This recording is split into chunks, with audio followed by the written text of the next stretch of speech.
আজকে চারটি আমল ও ওজিফা বলবো। প্রথম তিনটি আমল দিয়েছেন প্রিয় নবী করিম সাল্লাল্লাহু আলাইহি ওয়াসাল্লাম এবং চতুর্থ ওজিফাটি দিয়েছেন হযরত বড় পীর রাহমাতুল্লাহ আলাইহি। আমলগুলি খুবই সহজ, কিন্তু এর ফজিলত আকাশচুম্বী। হাজার বছর যাবৎ পরীক্ষিত, তাই মিস করা যাবে না। যারা সারা জীবন ব্যবসা করেও সুবিধা করতে পারছেন না, তাদের জন্য সবশেষে বড় পীরের একটি জাদুকরী ওজিফা আছে। এই আমলগুলি করলে আপনি খুব দ্রুত ধনী হয়ে যাবেন। ওজিফাটির এত বেশি পাওয়ার যে আপনার সাথে সাথে আপনার আশেপাশের প্রতিবেশীরাও ধনী হয়ে যাবেন। আপনার ঘরে জীবনে অভাব আসবে না। তিনটি আমলই প্রিয় নবীজির দেয়া আমল, তাই সহজ আমলগুলি শিখে রাখুন, নিজেও করুন, নিজের আত্মীয় স্বজনকেও করতে বলুন। প্রথম আমল হলো সকালে ভোরে ঘুম থেকে জাগ্রত হওয়া। ইমাম শাফি রহমতুল্লাহ আলাইহি বলেন, যে ঘরের লোকেরা ফজরের সময় ঘুম থাকে সেই ঘরে রিজিক আসে না, কারণ আল্লাহ তাআলা রিজিক ফজরের সময় দান করেন। হাদিস শরীফে আছে, আল্লাহ তাআলা প্রতিদিন তাহাজ্জুদের সময় নিজের শান মোতাবেক প্রথম আসমানে আসেন আর ডাক দিয়ে বলেন, কে আছো? আমার কাছে চাও, আমি দান করব। কে আছো? রিজিক চাও, আমি রিজিক দিব। কিন্তু আফসোসের বিষয়, আমাদের ঘরসমূহে রাত 10টার পর থেকে মোবাইল নিয়ে, টিভি নিয়ে বসে, আর যখন আল্লাহর রহমত লাভ করার সময় তখন সকলে ঘুমিয়ে যায়। আল্লাহর কাছ থেকে নেওয়ার সময় আপনি ঘুমিয়েছিলেন, তাহলে আপনার সমস্যা কিভাবে সমাধান হবে? যখন কেহ খয়রাত করছে, তখন যদি পেয়ালা পিছনে নিয়ে নেন, তাহলে কি খয়রাত পাবেন? ফজরের ওয়াক্ত হলো চাওয়ার সময়, খয়রাত নেয়ার সময়। সারা রাত কাটিয়ে দিয়েছেন টিভি দেখতে দেখতে, গেম খেলতে খেলতে, আর যখন নিয়ামত গ্রহণের সময় তখন ঘুমিয়ে আছেন, তাহলে রিজিক কিভাবে আসবে আপনার কাছে? যখন বান্দা ফজরের সময় প্রভুর সামনে হাত পাতে, তখন সে হাত ফিরিয়ে দিতে আল্লাহ লজ্জা পান। যেমন সূরা তালাকের 2 এবং 3 নং আয়াতে আল্লাহ ইরশাদ করেন, ওয়ামান ইয়াত্তাকিল্লাহা ইয়াজআল লাহু মাখরাজা, আর যে আল্লাহকে ভয় করে, আল্লাহ তার জন্য নিষ্কৃতির পথ করে দিবেন। ওয়ায়ারযুকুহু মিন হাইসু লা ইয়াহতাসিব, এবং তাকে তার ধারণাতীত জায়গা থেকে রিজিক দেবেন। এটা লক্ষবার পরীক্ষিত। যারাই যুগে যুগে তাকওয়ার আমল করেছেন, আল্লাহকে প্রকৃত ভয় করেছেন, তাদেরকে আল্লাহ তাআলা এমন স্থান থেকে রিজিক দিয়েছেন যে তারা সে স্থান থেকে রিজিক আসার ব্যাপারে কখনো কল্পনাও করতে পারে না। সুবহানাল্লাহ। এক সাহাবী ছিল হযরত আউফ বিন মালিক রাদিয়াল্লাহু তাআলা আনহু। তিনি বলেন, আমার ছেলেকে কাফেররা কয়েদ করে নিল। আমি রাসূলুল্লাহ সাল্লাল্লাহু আলাইহি ওয়াসাল্লামের দরবারে ছুটে আসলাম। হুজুর সাল্লাল্লাহু আলাইহি ওয়াসাল্লাম ফরমালেন, আল্লাহর উপর ভরসা রাখো, আর ঘরে গিয়ে তোমরা স্বামী স্ত্রী মিলে পড়ো, লা হাওলা ওয়ালা কুওয়াতা ইল্লা বিল্লাহিল আলিয়্যিল আযীম। তিনি বলেন, আমি এবং আমার স্ত্রী ঘরে গিয়ে এই দোয়াটি পড়তে লাগলাম। ফজরের আগ মুহূর্তে রাত পাহাবার আগেই দেখলাম আমার ছেলে কাফেরের কয়েদ থেকে মুক্ত হয়ে ফিরে এসেছে। আর আশ্চর্য কাণ্ড হলো, তার পিছে পিছে কাফেরের অসংখ্য উট এবং ছাগল চলে এসেছে। আমি প্রশ্ন করলাম, এসব কোথা থেকে আসলো? আমার ছেলে জবাব দিল, আব্বা, কাফেরেরা আমাকে একটি কুঠিরে বন্দী করে রাখে।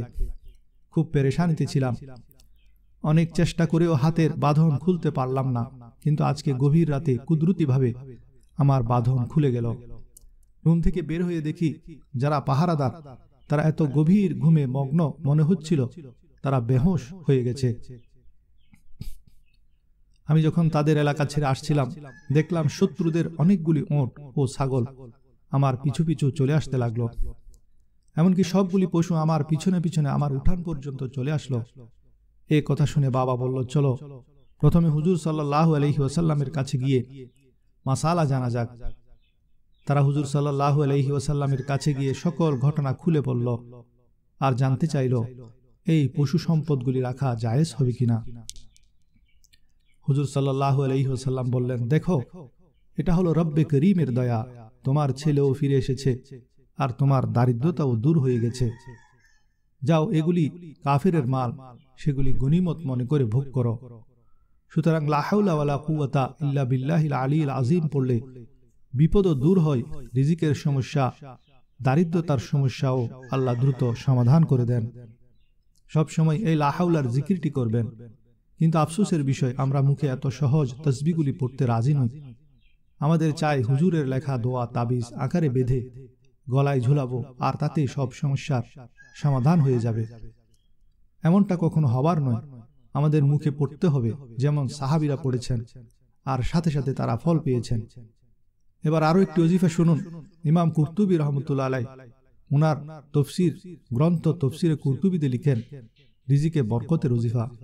হযরত আনাস ইবনে মালিক রাদিয়াল্লাহু তাআলা আনহু বলেন, এক লোক হুজুর সাল্লাল্লাহু আলাইহি ওয়াসাল্লামের দরবারে এসে বলেন, ইয়া রাসূলুল্লাহ, আমি অনেক অভাবী, অভাবের কারণে খুবই পেরেশানিতে আছি।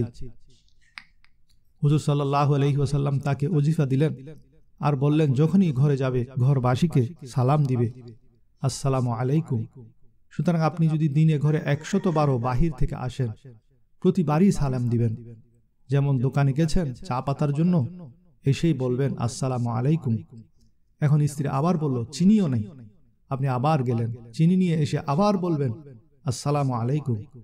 আবার যখন আসলেন বিবি বলল, ওহো, কিছু মনে করবেন না, দুধ পাউডারও নেই। আবার গিয়ে দুধ নিয়ে আসলেন, আবার বলবেন আসসালামু আলাইকুম। আর নবীজি বলেন, যখনই ঘরে যাবে সালাম দিবে আর 3 বার সূরা ইখলাস পড়ে নিবে। আর সূরাটিও এত সহজ যা সকলেই মুখস্থ পারে। কুল হুয়াল্লাহু আহাদ, আল্লাহুস সামাদ, লাম ইয়ালিদ ওয়া লাম ইউলাদ ওয়া লাম ইয়াকুল লাহু কুফুয়ান আহাদ। সাহাবী প্রশ্ন করেন, ইয়া রাসূলুল্লাহ, যদি ঘরে কেহ না থাকে তখন কি করব? হুজুর জবাব দিলেন, যখন ঘরে কোনো লোক না থাকে তখন নবীর উপর দরুদ ও সালাম দিবে। হযরত আনাস বিন মালিক বলেন, আমরা অপেক্ষায় ছিলাম সেই লোক ফিরে আসবে আর এই ওজিফার রেজাল্ট কি পেয়েছে তা বলবে। কিছুদিন পর সে অপেক্ষার পালা শেষ হলো। সে ব্যক্তি হুজুরের দরবারে আবার আসলো আর সে নবীজির দেয়া ওজিফার আজব রেজাল্ট বয়ান করল। সে যখন আসলো, নবী পাক সাল্লাল্লাহু আলাইহি ওয়াসাল্লাম প্রশ্ন করলেন, তোমার কি অবস্থা?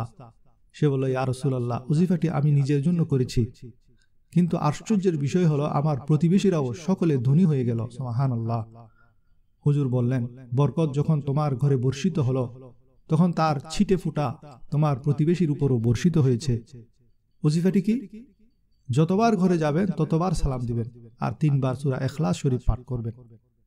আমার এক বন্ধু বলল, দোস্ত, অনেক বড় হুজুরের কাছে গিয়েছি দোয়ার জন্য, দোয়াও নিলাম, কিন্তু আমার অভাব দূর হয় না। আমি তাকে বললাম, আমি কি তোমাকে নবীর দরবারে নিয়ে যাব? নবীজি কি শিক্ষা দিয়েছেন তা বলবো না? সে বলল, বলো। আমি বললাম, মেশকাত শরীফের হাদিস। এক সাহাবী বলেন, হুজুর, দারিদ্রতা বেশি।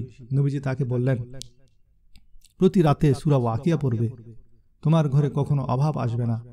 এবার বলুন, যখন নবী পাক সাল্লাল্লাহু আলাইহি ওয়াসাল্লাম বলে দিয়েছেন আসবে না, তাহলে নিয়মিত সূরা ওয়াকিয়া পড়লে অভাব আসবে? হুজুর যখন বলে দিয়েছেন আসবে না, খোদার কসম এই আমলটি করলে অভাব আসতেই পারে না। বন্ধুকে বললাম, তুমি সে ওজিফা পড়ো যা মুস্তাফা করিম সাল্লাল্লাহু আলাইহি ওয়াসাল্লাম শিক্ষা দিয়েছেন। সূরা ওয়াকিয়া পড়লে ঘরে কখনো অভাব আসবে না। যেমন হযরত আব্দুল্লাহ ইবনে মাসউদ রাদিয়াল্লাহু তাআলা আনহু ভীষণ অসুস্থ হয়ে গেলেন। ওনার কন্যা সন্তান বেশি ছিল। তখন ওসমান রাদিয়াল্লাহু তাআলা আনহুর খেলাফতের যুগ ছিল। ওসমান গনি রাদিয়াল্লাহু তাআলা আনহু ওনাকে দেখতে গেলেন আর বললেন, আব্দুল্লাহ, আপনি অনেক অসুস্থ, আমি কি আপনার জন্য খাজানা থেকে কিছু মাল পাঠাবো? আব্দুল্লাহ বিন মাসউদ বললেন, প্রয়োজন নেই। ওসমান রাদিয়াল্লাহু বলেন, আপনার কন্যা সন্তানদের জন্য হলেও গ্রহণ করুন। আব্দুল্লাহ বিন মাসউদ বলেন, আমি আমার মেয়েদেরকে খাজানা দিয়ে দিয়েছি, আমি তাদেরকে অভ্যস্ত করেছি সূরা ওয়াকিয়া পড়া। তারা প্রতি রাতে সূরা ওয়াকিয়া পাঠ করে। যেহেতু নবীজি বলেছেন এই সূরা পাঠকারীর ঘরে অভাব আসতে পারে না, সুতরাং আমার দৃঢ় বিশ্বাস আমার মেয়েদের কাছেও কখনো অভাব আসবে না। নবীজি বলেন, রাতে সূরা ওয়াকিয়া পড়ো, সকালে সূরা ইয়াসিন পড়ো আর দিনে সূরা বাকারা পড়ো। নবীজি বলেন, যে ঘরে সূরা বাকারা পড়া হয় সেই ঘর থেকে জিন শয়তান পালিয়ে যায়। হযরত বড় পীর রহমতুল্লাহ আলাইহি একটি ওজিফা বলেছেন। এক ব্যক্তি এসে বলেন, হুজুর, আমি অনেক ব্যবসা করি কিন্তু তবুও অভাব দূর হয় না। বড় পীর বলেন, তুমি আল্লাহর সাথে ব্যবসা শুরু করো। তুমি যদি 10 টাকা রুজি করো, তা থেকে 1 টাকা আল্লাহর রাস্তায় খরচ করো, তাহলে রব্বে করিম তোমাকে তার বদলায় 70 গুণ দান করবেন। সে ব্যবসায়ী 6 মাস পরে আবার আসলো। প্রথমে যখন এসেছিল পায়ে হেঁটে এসেছিল, আর 6 মাস পর যখন আসলো তখন তার কাছে 6টি ওঁট ছিল।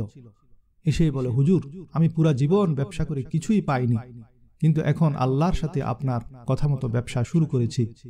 এখন ব্যবসার মজাই আলাদা। 10 থেকে 1 টাকা আল্লাহর রাস্তায় খরচ করি আর তার বদলা আল্লাহ এমন ভাবে দেন আমি কল্পনাও করতে পারি না। সেজন্য আল্লাহ ইরশাদ করেন, ওয়ায়ারযুকুহু মিন হাইসু লা ইয়াহতাসিব, এবং তাকে তার ধারণাতীত জায়গা থেকে আল্লাহ রিজিক দেবেন। আল্লাহ তাআলা আমাদেরকে আমল করার তৌফিক দান করুন, আমিন।